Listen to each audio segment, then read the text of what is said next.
Es una de las batallas épicas de la Biblia. Un ejército de nómadas emerge del desierto y destruye las murallas de una ciudad fortificada. No mediante la fuerza, sino a través de la fe. La historia de cómo Josué luchó en la batalla de Jericó con trompetas se encuentra entre las historias más memorables y más controvertidas. Pero aquella no fue la única victoria de Josué. La Biblia relata que el ejército israelita avanzó hasta conquistar Canaán y asentarse en la tierra prometida. No hay duda de que los antiguos israelitas ocuparon la región que ahora llamamos Israel y los territorios palestinos.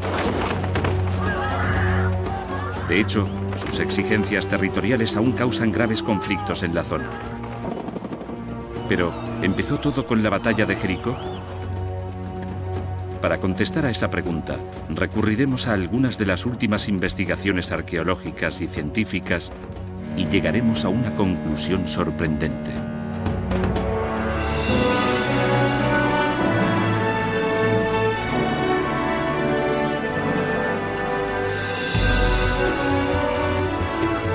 Misterios de la Biblia.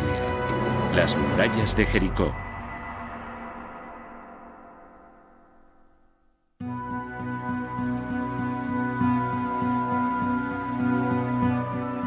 Oriente Próximo hace unos 3000 años.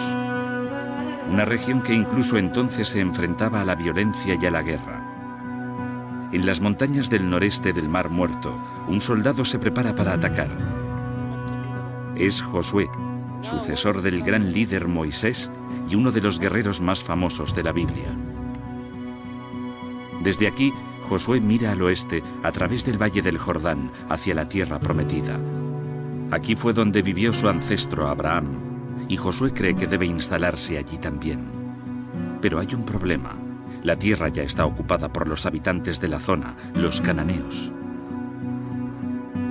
Josué tendrá que luchar por ella.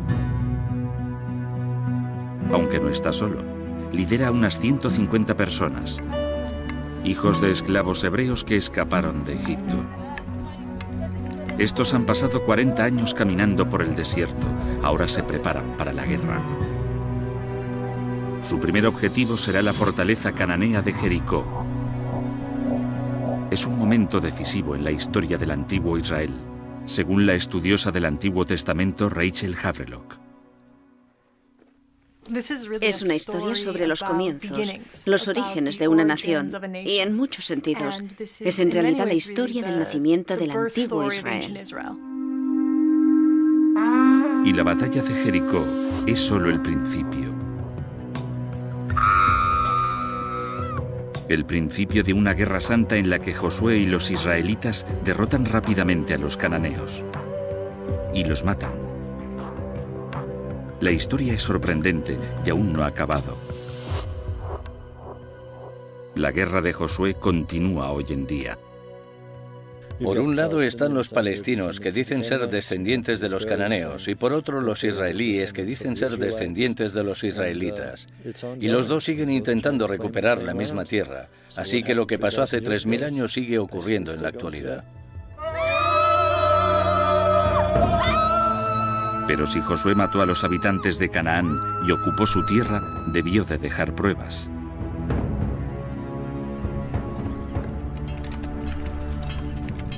En realidad, sorprendentemente, hay pocas. No se han encontrado pruebas arqueológicas que confirmen la existencia de Josué. Solo tenemos la Biblia y el libro que lleva el nombre de Josué, pero se escribió alrededor del año 500 a.C. Más o menos 1000 años después de que Josué llevara a cabo aquella conquista. A pesar de aquello, muy pocos estudiosos afirman que la historia sea una invención. Muchos creen que podría estar basada en hechos reales. Como en la mayoría de estas historias, hay un poco de verdad en el fondo, sobre la que se construye todo lo demás. Saber qué hay de verdad detrás de la conquista de Canaán por Josué se ha convertido en uno de los mayores misterios de la historia antigua. Y la búsqueda de la respuesta es una historia de detectives de proporciones épicas. Ha intrigado a los estudiosos durante décadas. y ha traído a muchos de ellos hasta aquí, el enclave donde tuvo lugar la primera batalla de Josué. Este es el Jericó moderno, una ciudad oasis en medio del valle del Jordán. El arqueólogo Bill Dever es un experto en la historia de la zona. Jericó es un emplazamiento único, el más importante al sur del mar de Galilea y el valle del Jordán. Su historia se debe a que hay una fuente de agua. La gente de Jericó sigue usando la fuente que proporciona ese agua. Cerca de la fuente hay algo que parece una colina pequeña, pero es algo muy diferente. Es un montículo de ocupación, donde los habitantes de la antigua Jericó fueron construyendo sus ciudades, unas encima de otras durante siglos. Quizá una de ellas fuera la Jericó de Josué. Entre los primeros arqueólogos que intentaron descubrirlo estaba John Garstang, un catedrático de la Universidad de Liverpool. Sus informes de campo originales han sido conservados por la encargada del museo, Felicity Cobbing. Estas fotografías se tomaron entre 1931 y 1936. Las fotografías de Garstang documentan un descubrimiento increíble.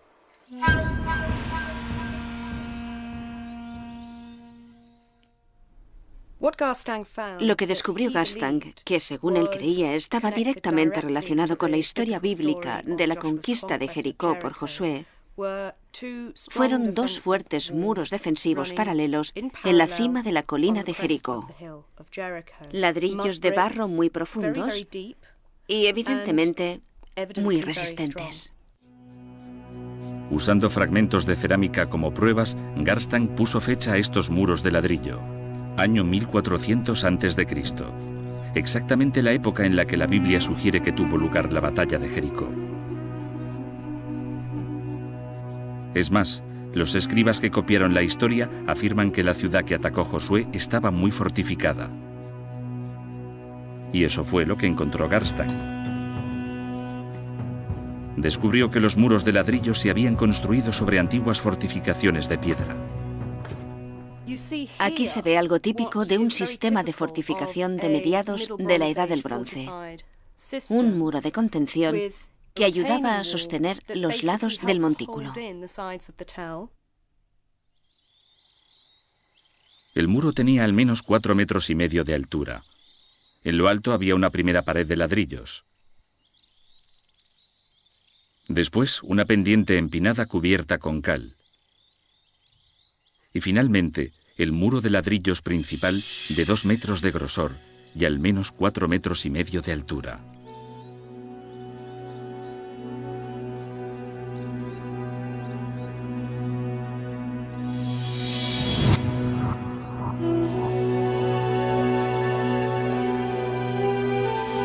Para un ejército invasor, el antiguo Jericó debía de ser una visión desalentadora, amenazante, elevada 15 metros sobre el valle. Parece que Garstang había descubierto aquí la ciudad que se describía en la Biblia. Garstang descubrió o pensó que había descubierto las auténticas murallas que había derribado Josué, y aquello era lo que daba titulares. Las pruebas arqueológicas sugieren que la historia no es solo un mito. Pero eso no es todo. En la Biblia también hay pistas. El libro de Josué contiene el relato creíble de una antigua batalla, según el arqueólogo e historiador militar Eric Klein. En cuanto a la historia, es totalmente plausible que Josué quisiera atacar Jericó. El hecho de que Jericó fuera un oasis lo convertía en un lugar extremadamente valioso, con provisiones de comida y bebida. Además, está de camino a las tierras altas centrales. Si quieres hacer esa ruta, tienes que atacar Jericó. No hay manera de evitarlo. Y no solo es verosímil el campo de batalla, sino también la forma en que Josué dirigió la batalla. Según el texto, Josué parece ser un líder militar excelente. Es un general muy bueno, lo compararía con Patton o Montgomery. Como esos generales en la Segunda Guerra Mundial, la historia relata que Josué basó su estrategia en un punto clave: la inteligencia militar. Según la Biblia, Josué envió espías israelitas a explorar la ciudad,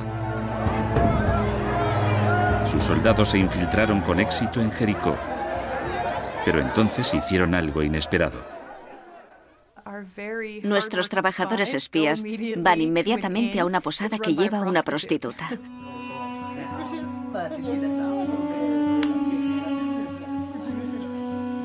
Puede que eso no sea tan extraño. Las inscripciones antiguas revelan que los burdeles eran las pensiones de la antigüedad. Eran el sitio ideal para mezclarse con la gente y para reunir información sobre el enemigo. ¿Quién mejor que una prostituta o chica de alterne? Averiguaron rápidamente lo que necesitaban saber. Hasta entonces, las acciones de los israelitas parecían plausibles. Jericó era un objetivo estratégico. Usar espías, una estrategia clásica. Pero, ¿y la gente que vieron los espías allí dentro? Por el tamaño de la antigua Jericó, probablemente había 1.200 habitantes, hombres, mujeres y niños que la historia llama cananeos. Nuevamente, la historia de la Biblia concuerda con los descubrimientos arqueológicos. Buscando en las afueras de Jericó, los excavadores encontraron algo extraordinario. Tumbas. Contenían esqueletos de 3.500 años, esqueletos cananeos enterrados con sus objetos funerarios, que unían a la gente de Jericó con un mundo más grande, en una verdadera cultura cananea, cuyas ciudades se extienden por lo que hoy es Siria, Líbano, Israel y Jordania. Pero según el arqueólogo Jonathan Tapp, se saben más cosas de los cananeos históricos de lo que dice la Biblia. Creo que mucha gente que se guía por la imagen bíblica ve a los cananeos como gente malvada. No lo eran. Eran gente muy urbana y sofisticada. Y lo sabemos por las joyas, el metal e incluso las ollas y sartenes de la vida diaria, que por lo general eran muy refinadas. Les gustaban las cosas buenas de la vida. La arqueología ha revelado que los cananeos fueron los primeros en usar un alfabeto. Un sistema de 40 letras que reemplazó el viejo lenguaje de signos llamado cuneiforme. Y eso condujo a la escritura que usamos hoy.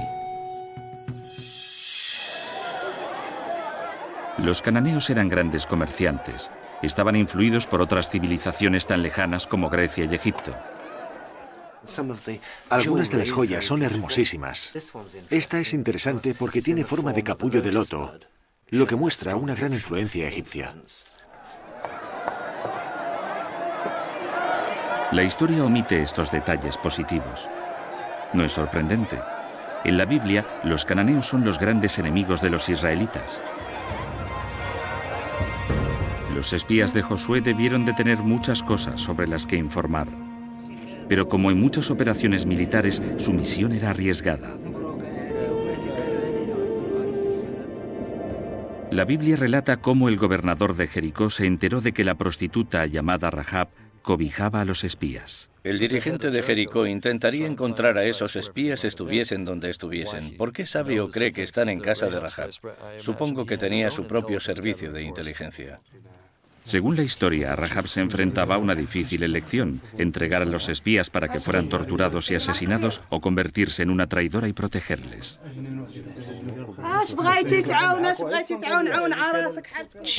Les dijo a los espías que sabía que Israel conquistaría aquella tierra. Sabía que Dios les había prometido aquella tierra. Y Rahab se encargó de toda la situación. Escondió a los espías en sus reservas de cereales, en el tejado. Unos minutos después llegaron los soldados cananeos. Pero Rahab consiguió convencerles de que los espías ya se habían marchado y mandó a los soldados a buscarles.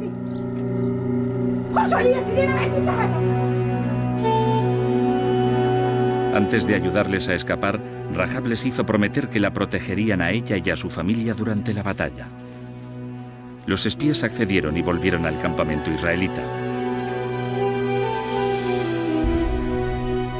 Hasta ese momento, la arqueología y la estrategia militar encajan muy bien con el relato de la batalla de la Biblia.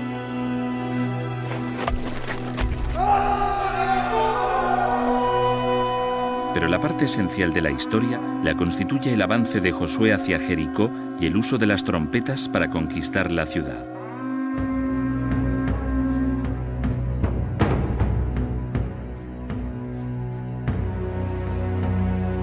Según la Biblia, la primera táctica de Josué fue cruzar el río Jordán y establecer un puesto defensivo en Cisjordania, a menos de 2 kilómetros de su objetivo.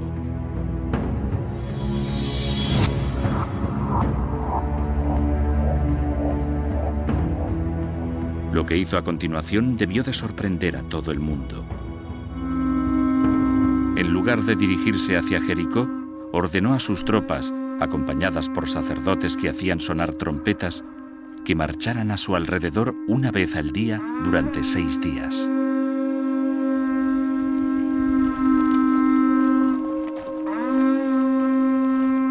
Es una táctica extraña. Quizá aquí la realidad deja paso a la ficción, o quizá no.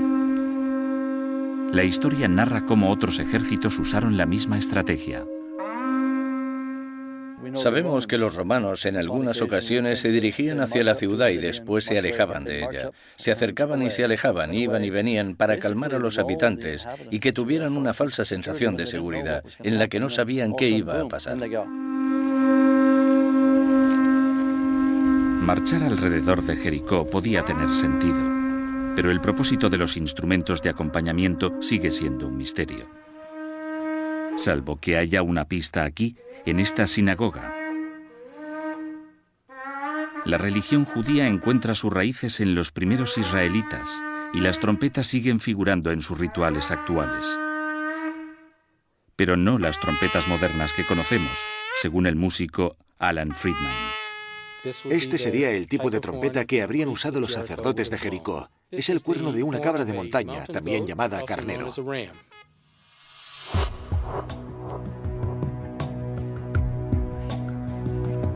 La trompeta de cuerno de carnero guarda especial interés para el especialista de sonido David Lubman.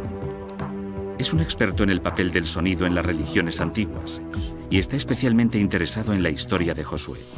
Hoy trabaja con Friedman en la dirección de un análisis de audio de la trompeta, con la esperanza de que arroje algo de luz sobre su papel en la batalla.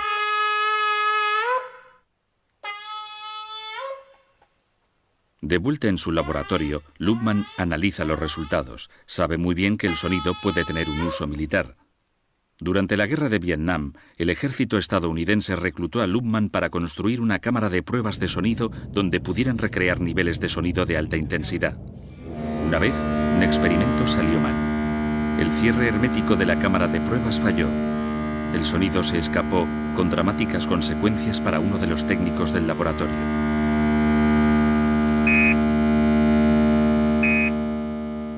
Uno de los técnicos, perfectamente sano y estable, al oír el sonido huyó, escapó aterrorizado y no volvió hasta muchas horas después. No quisimos decirle nada, pero de esa magnitud era el poder del sonido para asustar y sobrecoger a la gente. Quizá el sonido de la trompeta también tuviera un efecto psicológico. Es bastante intenso. Tenemos unos 93 o 94 decibelios de intensidad sonora a unos 3 metros de un cuerno. Si tuviésemos 7 cuernos, serían 93 más 8 decibelios y medio más fuerte.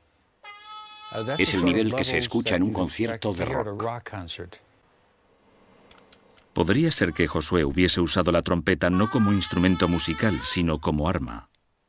Creo que el sonido juega un papel importante en el libro de Josué para crear una sensación de sorpresa y sobrecogimiento. Pero de acuerdo con la Biblia, Josué no solo se valió de las trompetas para crear sorpresa y sobrecogimiento. Un asedio así podía continuar durante años. Pero apenas una semana después del ataque de Josué, la batalla llegó a su punto álgido. El 7º día, los israelitas rodearon la ciudad, no una, sino 7 veces. Entonces los 40.000 soldados emitieron un ensordecedor grito de guerra. Pensemos en ello como alguien de dentro de Jericó. Llevamos una semana observando a esa gente y de repente empiezan a chillar. Gritan en el momento en el que tenemos que decirle a nuestra gente, cuidado, aquí vienen. No podemos oírnos ni decir nada. Los israelitas, por otra parte, sabían exactamente lo que estaban haciendo y no necesitaban hablar. Así que el escándalo debió de ser atronado. Es en este punto donde la Biblia hace su afirmación más espectacular.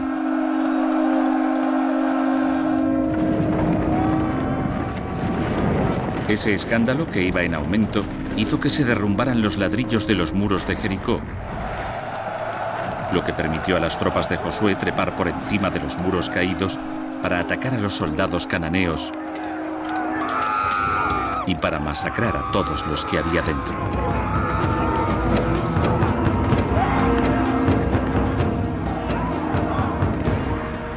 Aparte de Rahab y su familia, mataron a todos los habitantes de Jericó.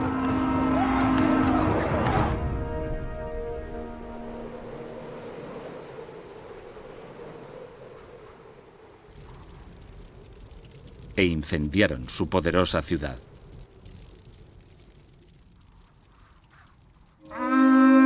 Pero aunque el sonido podría haber aterrorizado y confundido a los habitantes de Jericó, no pudo haber demolido sus murallas. ¿O sí?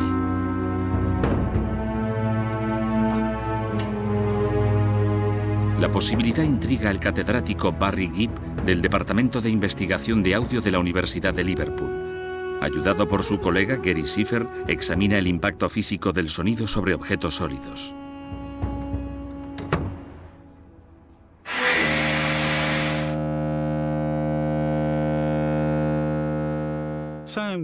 El sonido puede destruir estructuras. Si tomamos como premisa que el sonido es una presión es una fuerza y cualquier fuerza lo suficientemente grande mueve un cuerpo.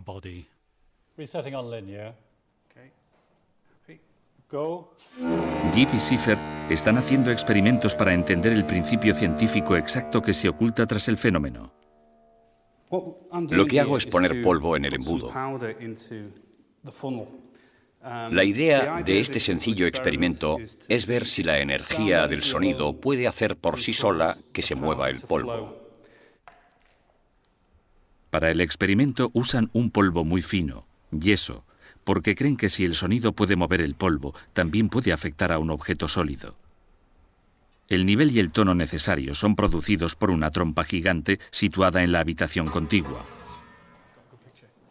Los dos científicos están en una sala de control remoto. Empieza el experimento. ¿Lo restauro para el lineal? Sí. ¿Te gusta la toma? Sí. Vale. Cuando la trompa no suena, el polvo descansa sobre el embudo. Cuando está encendida, sucede algo increíble. El polvo circula como si fuera un fluido. Sigue siendo un misterio por qué sucede esto, pero el profesor Gibb cree que las ondas sonoras rompen los enlaces entre las partículas de polvo. El efecto es espectacular y sugiere la posibilidad de que un objeto sólido también se vea afectado. Esto es un ladrillo similar a los que debieron de usarse para construir los muros de Jericó. Ahora queremos reemplazar el polvo por el ladrillo y repetir la prueba. Se repite el experimento. Si el ladrillo se desintegra, podrá explicar lo que hizo que cayesen los muros de Jericó. Los niveles de sonido producidos en esta cámara de pruebas son mucho más altos que los de las trompetas de Josué.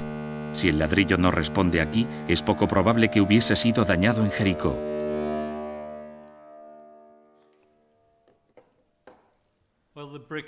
Bien, el ladrillo no ha sufrido alteraciones en este experimento preliminar. Las partículas de la superficie parecen no haberse movido. Por todo esto, yo diría que puede que los muros de Jericó se derrumbasen, pero no fue el sonido el que lo causó.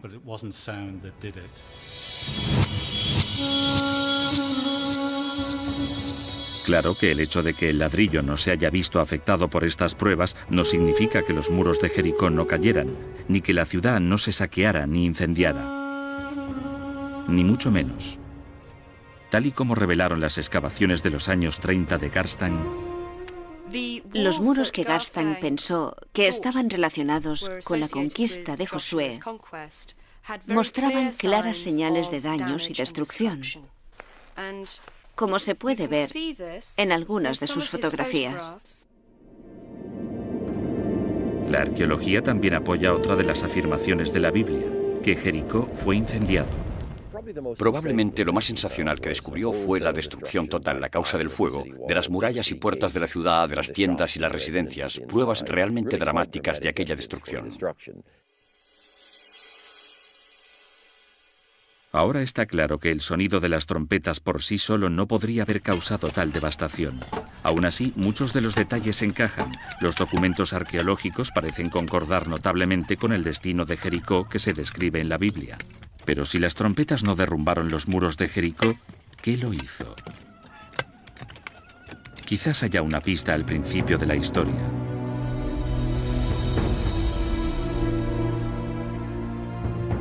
Según la Biblia, cuando los sacerdotes israelitas que dirigían el ejército de Josué llegaron al río Jordán, ocurrió algo increíble.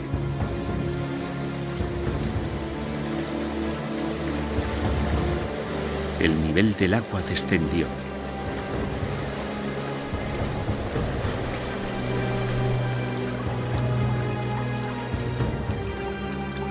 Los sacerdotes se abrieron paso a través de un camino sin agua.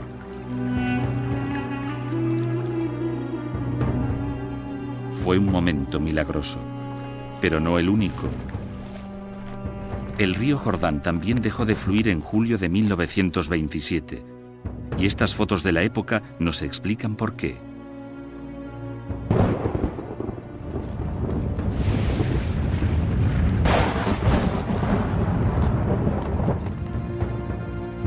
El Valle del Jordán sufrió un terremoto que causó corrimientos de tierra que formaron un dique en el río durante 2 días, al igual que sugiere la historia. Es más, los sismólogos creen que un terremoto también podría haber sido responsable de la destrucción de Jericó. La explicación exacta queda clara en el Instituto Sismológico de Israel. Aquí, los ordenadores registran las lecturas de unos sensores repartidos por todo Israel, Cisjordania y Jordania. Vigilan una gran falla que corre a lo largo del Valle del Jordán, una falla que ha causado fracturas menores, una de las cuales discurre justo bajo el muro oriental del antiguo Jericó, haciéndolo especialmente vulnerable a la actividad sísmica. Y hay evidencias arqueológicas que sugieren que en la ciudad se dieron terremotos no una, sino muchas veces, como descubrió el arqueólogo John Garstan. Jericó sufrió terremotos importantes en más de una ocasión. En los niveles más tempranos, encontró grietas muy distintivas que separaban enterramientos anteriores. Aquí se ve que la grieta cercenó la cabeza de este sujeto. Pero si el daño de los muros de Jericó lo causó un terremoto en lugar del sonido, ¿dónde deja eso a Josué y a su ejército? ¿Quizás el terremoto devastó la ciudad en el mismo momento en que los israelitas la atacaban? Es increíble, pero es lo que sugerían las pruebas de Garstan. Garstan encontró pruebas de daños causados en los muros por un terremoto que él asociaba con la conquista de Josué. Pruebas muy claras de daños causados por un terremoto. Pilas de ladrillos, reparaciones y un desorden general de los elementos de construcción. Los descubrimientos de Garstan parecen confirmar casi todos los detalles del relato bíblico. Parece que Josué conquistó Canaán tal y como dice la historia. Pero hay un problema. En los años 50, otra arqueóloga británica siguió a Garstan hasta Jericó, y fue entonces cuando empezaron los problemas. Dicha arqueóloga era la renombrada experta Kathleen Kenyon. Se interesó por Jericó cuando John Garstan le pidió que examinara sus descubrimientos. En 1952, Kenyon inició su propia excavación épica. Kathleen Kenyon pudo examinar al detalle las fases tan complejas de la ocupación de Jericó. Pudo ver muchas cosas que se le habían escapado a Garstang. Lo que Garstang había pasado por alto eran pruebas importantísimas que contradecían su fecha de la destrucción de Jericó. En lugar de caer en el año 1400 a.C., como creía Garstang, Kenyon concluyó que los muros se habían derrumbado 150 años antes, en el año 1550 a.C. Si ella tenía razón, Jericó ya estaba en ruinas mucho antes de que Josué pudiera salir de Egipto. Un terremoto pudo destrozar sus muros, pero no coincidía con el ataque de Josué, como Garstang había pensado. Y ese no es el único problema al que se enfrenta la versión tradicional de la heroica conquista de Josué. Si los israelitas hubieran llegado a Jericó en el año 1400 a.C., las excavaciones de Kenyon se habrían encontrado con una ciudad muy diferente a la descrita en la Biblia. Las defensas habían caído en desuso. Estaba totalmente indefensa. Había muy poca población. Para ser sincero, no habría sido una gran conquista. Pero si la batalla de Jericó era innecesaria, hay que preguntarse por qué la llegada de los israelitas se describe como una conquista. La Biblia dice que la invasión de Josué no se limitó solo a Jericó. Destruyó también otras ciudades. Los expertos que excavaron esos lugares al final se encontraron con problemas similares. La arqueología muestra que la mayoría de lugares que se supone que fueron conquistados por los israelitas ni siquiera estaban habitados en aquella época, y los lugares en los que hemos encontrado indicios de destrucción no son los mencionados en el texto bíblico. Parece que la arqueología ya no apoya la historia de Josué. Y cualquier duda que hubiera podido quedar se desvaneció cuando los historiadores se dieron cuenta de que ningún ejército israelita, por poderoso que fuera, podría haberse deshecho de los cananeos. En el año 1400 a.C., las fuerzas egipcias habían convertido Canaán en parte de su poderoso imperio dorado. Los egipcios no iban a permitir que Josué invadiera su territorio. Es inconcebible que el antiguo Israel se estuviera desarrollando en el momento en que el imperio egipcio estaba en pleno apogeo. No tiene ningún sentido. De hecho, casi todas las pruebas desenterradas desde los años 50 han revelado una gran discrepancia entre la historia y la Biblia. Jericó era un pueblo, no una ciudad amurallada. No hay más señales claras de las batallas de Josué. Y Canaán era una colonia egipcia. Histórica y arqueológicamente apenas hay pruebas de destrucción, y desde luego no las hay en el siglo XV a.C., cuando, según la cronología bíblica, tuvo lugar dicha destrucción. Creo que podemos decir con seguridad que casi ningún arqueólogo o estudioso bíblico actual cree literalmente la historia de Josué y la caída de Jericó. La milagrosa batalla de Josué parece ser un mito, después de todo. Pero eso da pie a una nueva y emocionante pregunta. Si los israelitas no invadieron Canaán, ¿cómo llegaron allí? Para contestar a esta pregunta, necesitamos un punto de referencia, la primera fecha que con seguridad evidencia que los israelitas se encontraban en Canaán. Solo así podemos reconstruir lo que realmente ocurrió. Ese punto de referencia nos lo proporciona un interesante descubrimiento hecho en Egipto. Esta es la estela de Merentá, el documento de una campaña militar egipcia en Canaán dirigida por Merentá, hijo del faraón Ramsés II. La estela de Merentá, también conocida como la estela de Israel, es la primera mención de Israel fuera de la Biblia. Creemos que data más o menos del año 1207 a.C.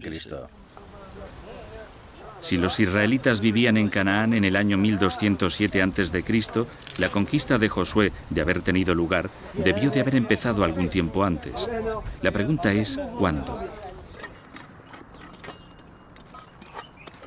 No hemos encontrado pruebas de una conquista en el año 1400 a.C., la fecha tradicional. Sin embargo, hay pruebas significativas unos 150 años después.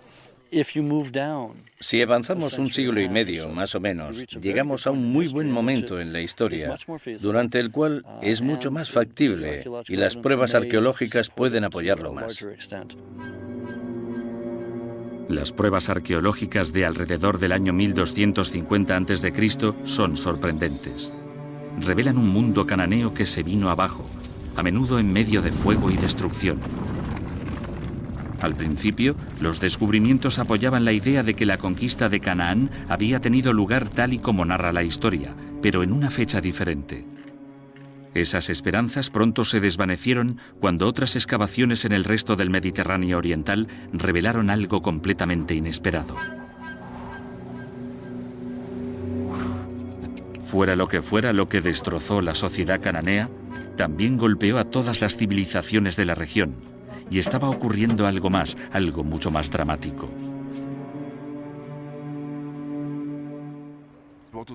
Lo que sucedía en realidad era una de las mayores revoluciones en la historia del mundo. La total aniquilación del mundo antiguo y la aparición de algo completamente diferente. La causa de la catástrofe es un misterio. Pero una nueva idea muy controvertida que la explica puede revelar también cómo tuvo lugar la conquista de Canaán en realidad. La teoría tiene que ver con la destrucción. No la destrucción infligida por un general militar, sino por la madre naturaleza. La idea también tiene que ver con terremotos.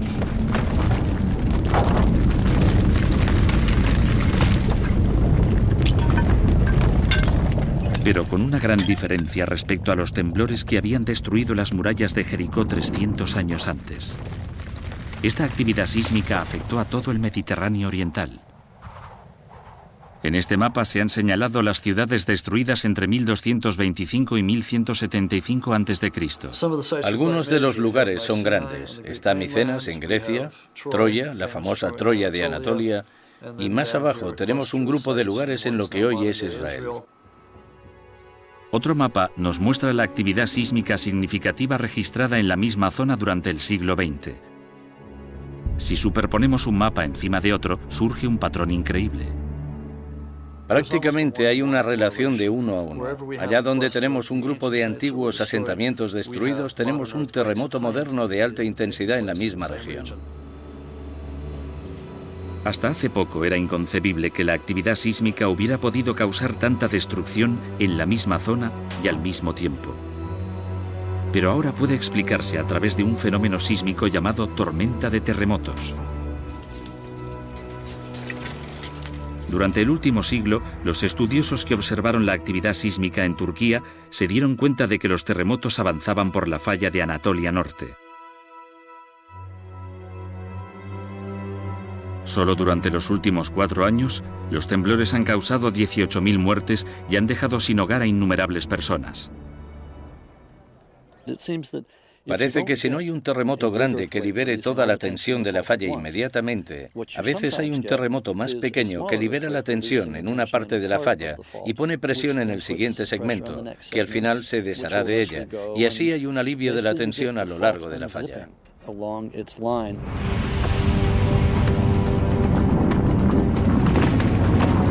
Klein sugiere que hace 3.000 años, una tormenta de terremotos se desató no solo en el Valle del Jordán, sino a lo largo del Mediterráneo oriental con consecuencias catastróficas.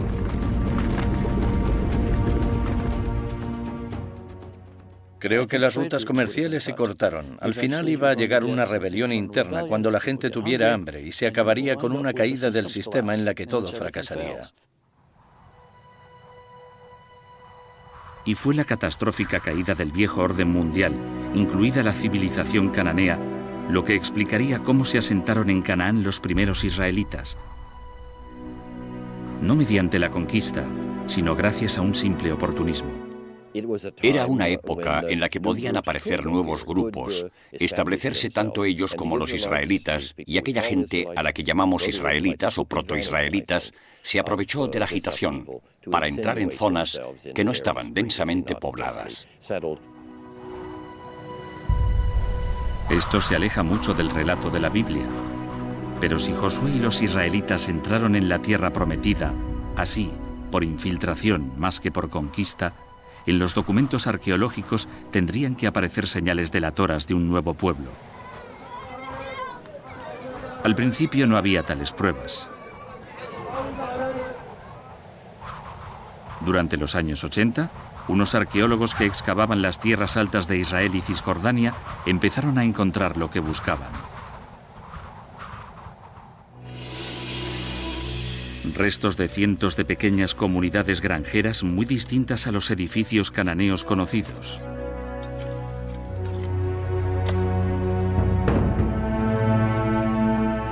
Entre los arqueólogos que las descubrieron se encontraba Israel Finkelstein. Nos llevó al pueblo de Isbet Sarta, 8 kilómetros al nordeste de Tel Aviv.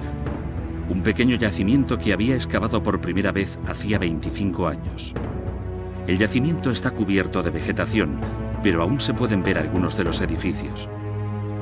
En particular, la silueta de un nuevo tipo de vivienda, una granja de 4 habitaciones totalmente diferente a la arquitectura cananea. El edificio está aquí. Tiene un patio central en el medio y 2 pasillos a los lados. Estaba rodeado de silos para guardar cereales y había más edificios en las afueras. Las pruebas que sugieren la idea de que los nuevos habitantes eran israelitas y no cananeos se encuentran en su dieta.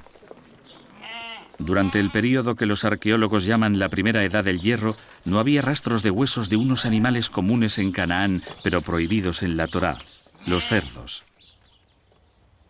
Vemos algo interesantísimo y nuevo en su comida, en sus prácticas culinarias. Esta gente de las tierras altas al principio del hierro no comía cerdo.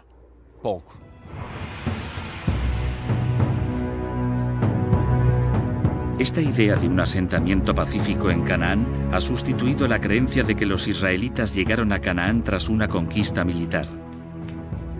Pero como consecuencia de esta conclusión, los arqueólogos empezaron a ponderar una situación nueva y aún más notable.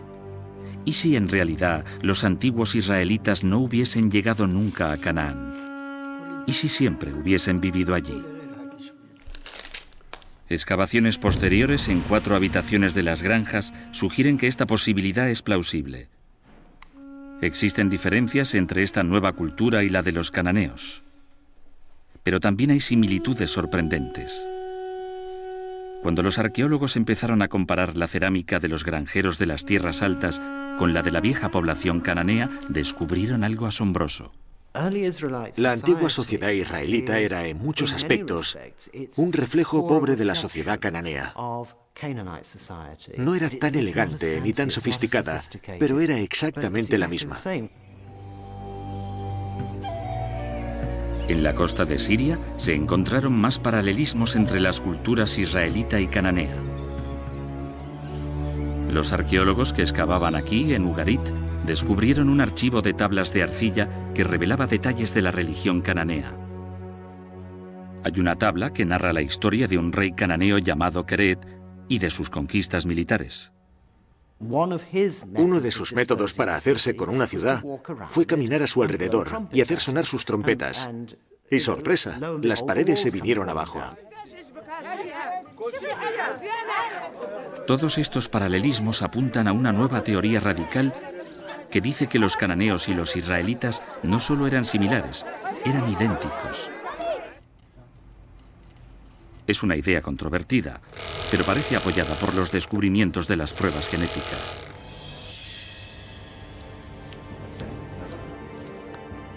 El antropólogo cultural Yossi Nagar ha estudiado antiguos esqueletos cananeos. Comparando su ADN con el ADN de la población actual de la región, ha llegado a la conclusión de que muchos de los judíos, árabes israelíes y palestinos actuales comparten una herencia racial común. Esto sugiere que sus ancestros, los israelitas y los cananeos, eran la misma gente. Los israelitas y los cananeos son lo mismo, pero están separados. Están separados por la teología, no por la biología. Son lo mismo. Si esta controvertida teoría gana aceptación, la historia que hay detrás de Josué y su conquista tendrá que revisarse completamente. Josué y su ejército israelita no llegaron a Jericó y mataron a los cananeos. Eran cananeos. No eran invasores militares, no asestaron un golpe a las grandes ciudades-estado de Canaán, ni aniquilaron a la población cananea. Me parece que la mayoría de nosotros cree que los israelitas eran cananeos, quizá granjeros y agricultores que fueron expulsados de sus tierras por sus señores cananeos. Eran gente que escapaba de las ciudades-estado cananeas que se derrumbaban, huían del servicio militar, de los impuestos, y encontraron un punto de apoyo en algún lugar de la frontera de las tierras altas escasamente ocupadas. Si esto fue lo que pasó, el origen del antiguo Israel no es lo que se describe en la Biblia. No hubo batallas milagrosas, no hubo conquistas militares, no hubo infiltración masiva. Solo un grupo de campesinos y nómadas cananeos que se asentaron en las colinas de lo que más tarde llamarían su tierra prometida. Pero si la historia de Josué y la batalla de Jericó son, en el fondo, producto de la imaginación de unos escribas judíos, ¿cómo supieron tantos detalles geográficos, militares e históricos?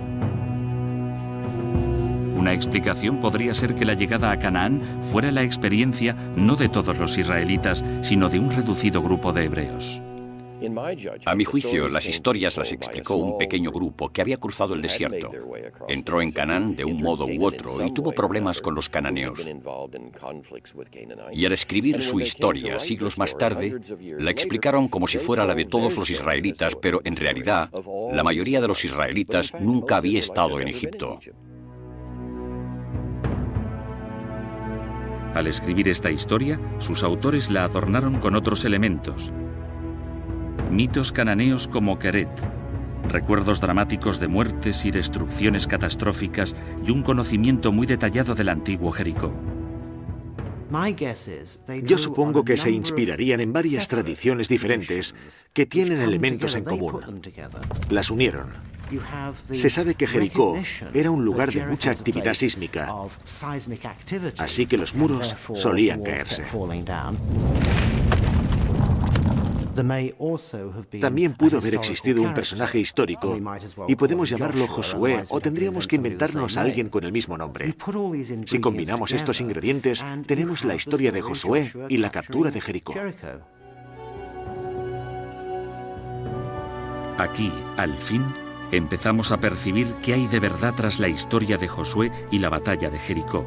No es una historia real, sino muchas, entretejidas para dar un mensaje, no sobre la historia, sino sobre la libertad y la fe.